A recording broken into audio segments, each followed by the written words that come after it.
If you're from the future, and I bet you are, I am sitting here about 5 episodes into House of the Dragon, and I'm really enjoying it.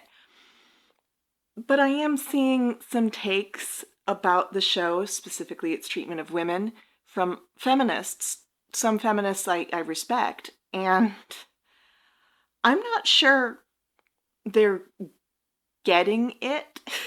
Keep in mind, I am a feminist. This is not a dunk on other feminists. Don't be a dick to anybody I mention here. It's more that whenever something gets as big as A Song of Ice and Fire, we tend to stop talking about the books or the series themselves and start talking about what they represent to us. And I'd kind of like to bring the discussion back to the series. Here's a thread by Jessie Gender. Time and time again, House of the Dragon instead asks us to empathize with the men perpetuating the violence, such as Viserys' horror at his wife's C-section.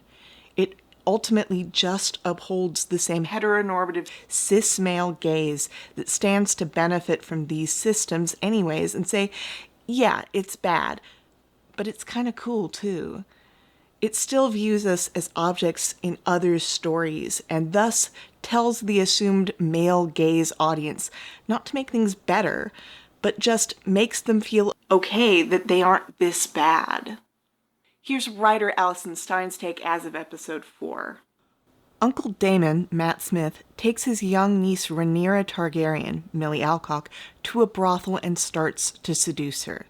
When he abruptly leaves her mid-seduction, the princess proceeds to go home and have sex with Sir Criston Cole, Fabian Frank. Like her uncle, she does so without asking for consent. Does he feel as if his position is on the line? Does he have the right to say no to a princess?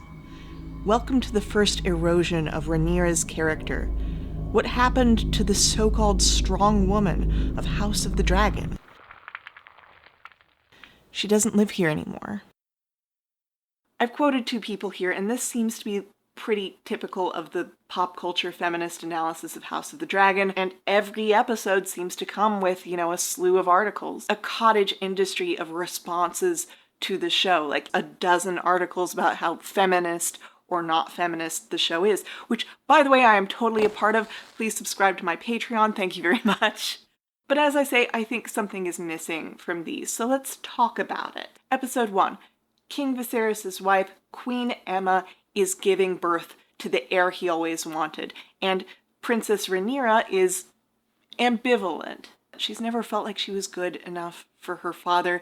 She doesn't really want this life that Queen Aemma is living for herself, even though that's her royal duty as a princess, to pop out heirs.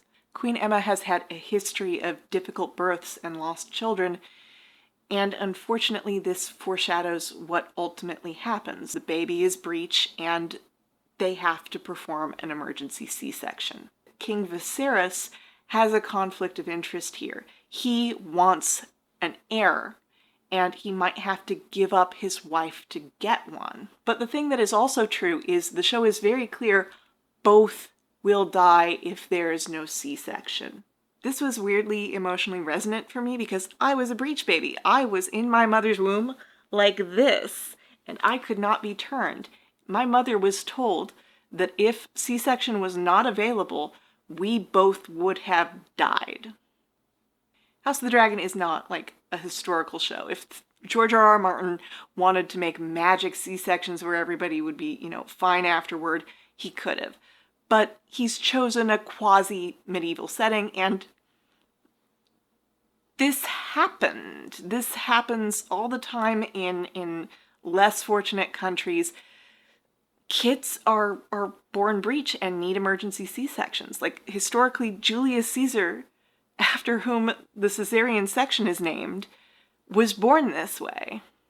I believe the C-section is, in screenwriting terms, the opening image of the series, the thing that sets up the themes we are going to explore. And I think that's important because, yes, the C-section is morally complicated by the misogyny of Viserys and his conflict of interest here in wanting an heir. And at the same time, arguably, it was the right thing for him to do. If he hadn't done it, both the baby and Emma would die, and it would have been a horrible death. So in the way that this scene has set up the themes of this show, the essays analyzing it have kind of set up how critics are kind of failing to engage with the show. With Queen Emma dead and with the child she gave birth to dead not long after, the next in line after Viserys is now his brother, Daemon Targaryen. And he's a fucking idiot. Like, not just an idiot, a psychopath. People are legitimately worried that he's going to end up another Maegor the Cruel. And you don't want a king to end up being Maegor the Cruel, let me tell you.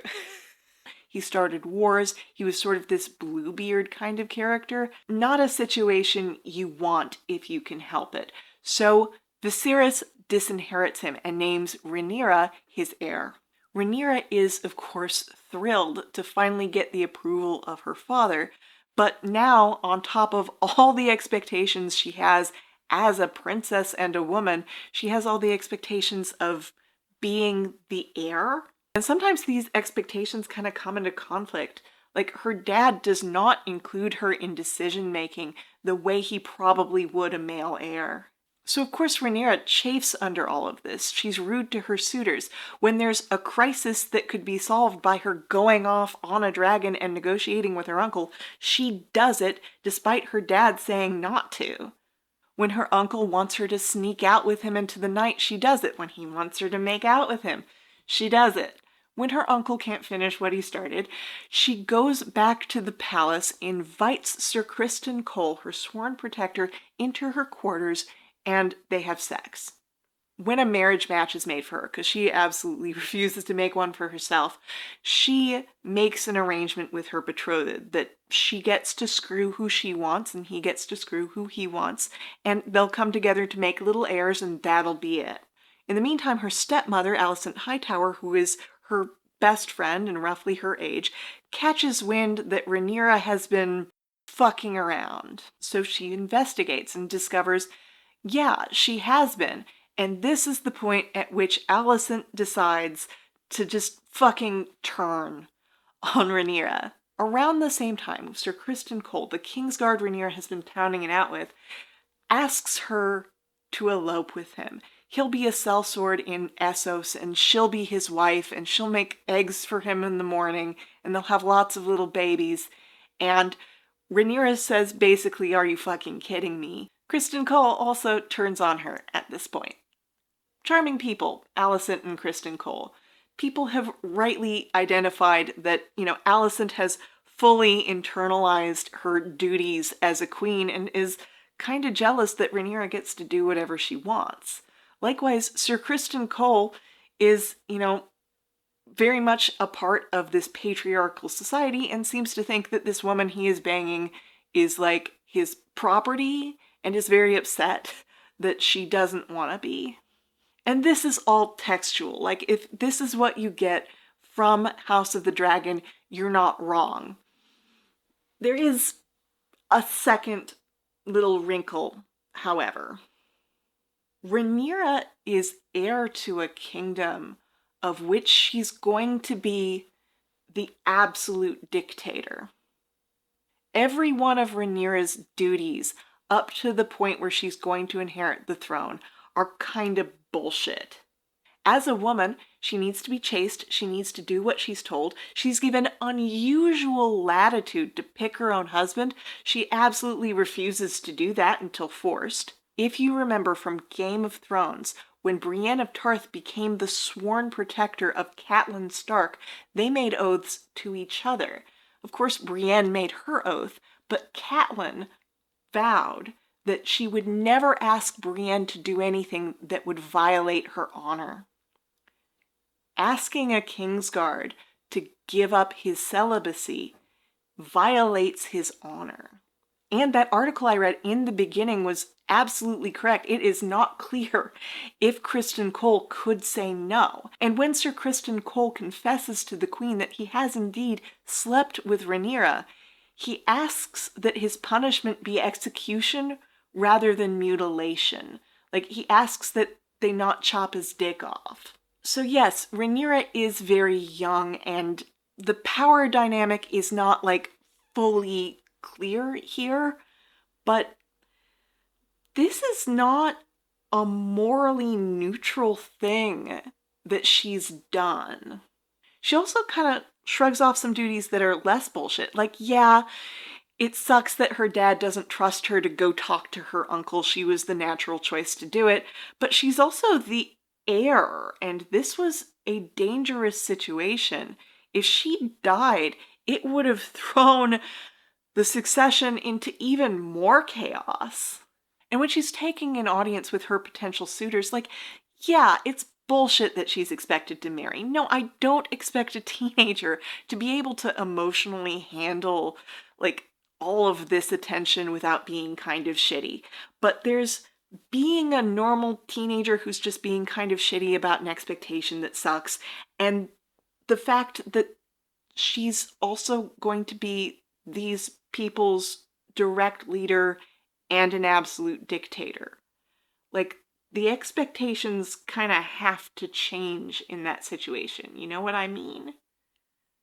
So by the time episode 5 rolls around, everybody except her dad has kind of turned on Rhaenyra. The entire wedding scene is full of people who are, like, looking at Rhaenyra and fucking hate her guts. This goes especially for Alicent Hightower. And you can say Alicent sucks. She fully buys into this patriarchal society and is jealous of Rhaenyra, who has defied it. And you'd be right. But Alicent's dad is right. Rhaenyra will have to kill Alicent's children in order to secure her own succession. And everything we have seen so far suggests she would absolutely do it. And then there's her relationship with Daemon, which, yeah, he's older. Yeah, he's a piece of shit.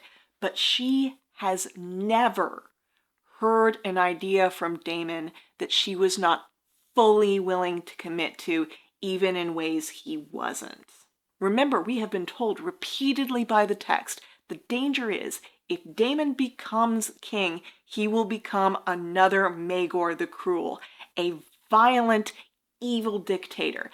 And Rhaenyra is more like him than not. She's smarter, she has better self-control, and other than that, they're kind of soulmates, for lack of a less gross term. What people are going to miss if they read House of the Dragon as purely a condemnation of the expectations that medieval societies put on young women is the critique of power. In Westeros, the only thing that prevents a king or queen from becoming a murderous tyrant is duty. And Rhaenyra has demonstrated repeatedly she doesn't believe in duty.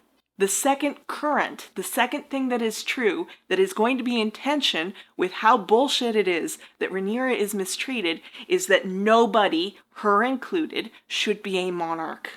I kind of worry that we're going to have a repeat of the surprise that was the evil turn of Daenerys Targaryen. Now, do I think it could have been handled a little bit better? Yeah. Do I think it could have been scaffolded a little bit more if they took more time? Yes. But in the first season of Game of Thrones, Daenerys Targaryen burns Mirri Maz Dur alive. Mirri Maz Dur was a slave of hers. Mirri watches almost everyone she has ever known brutally slaughtered, including children, and then is repeatedly assaulted. When she gets the chance to fucking kill the Khal who did this and prevent the birth of an even worse one, she takes it. And for the crime of doing this, of resisting her captors as a slave, she is burned alive by Daenerys. Daenerys isn't the good guy. It's honestly a testament to George R.R. Martin and to the quality of the early seasons of the show that we were fooled. House of the Dragon is shouting even louder that Rhaenyra is not a good person. So when, there's an article saying that Rhaenyra's character has been betrayed by, the moral compromises she's making, no, this is her character. She's not the good guy. I know it's kind of frowned upon to look to writers to, interpret their own work, but George R. R. Martin actually does a pretty good job of expressing what his aesthetic sensibilities are. For example, here. As a reader, I like the writers who ask questions and get you to think. And I try to do that as a writer. I don't necessarily like the writers who give answers, because often I don't agree with the answers. They seem wrong to me in some cases, or they seem overly simplistic. But questioning is important. There seem to be feminists who believe that if this were a truly feminist story, it would comfort us and discomfort misogynists, and that is almost exactly wrong. If you went into this story hoping for a princess who is clearly a hero who deserves to be an absolute dictator, maybe this discomfort is for you. Maybe you do need to sit with that a little bit. But if you absolutely need a vast oversimplification of Rhaenyra's character that will lead you in the right direction more often than not, Dragon Lady bad, and I am here for it. I love a villain protagonist. I'm looking forward to it. But what I am not looking forward to is the next several years of Twitter threads and essays that do kind of short shrift to both House of the Dragon and feminist analysis. I hope that we do better, but I don't think we're gonna. That's just my opinion, though. If you agree or disagree, let me know in the comments below. Like the video, subscribe, thanks to my Patreons, and I'll see you next time.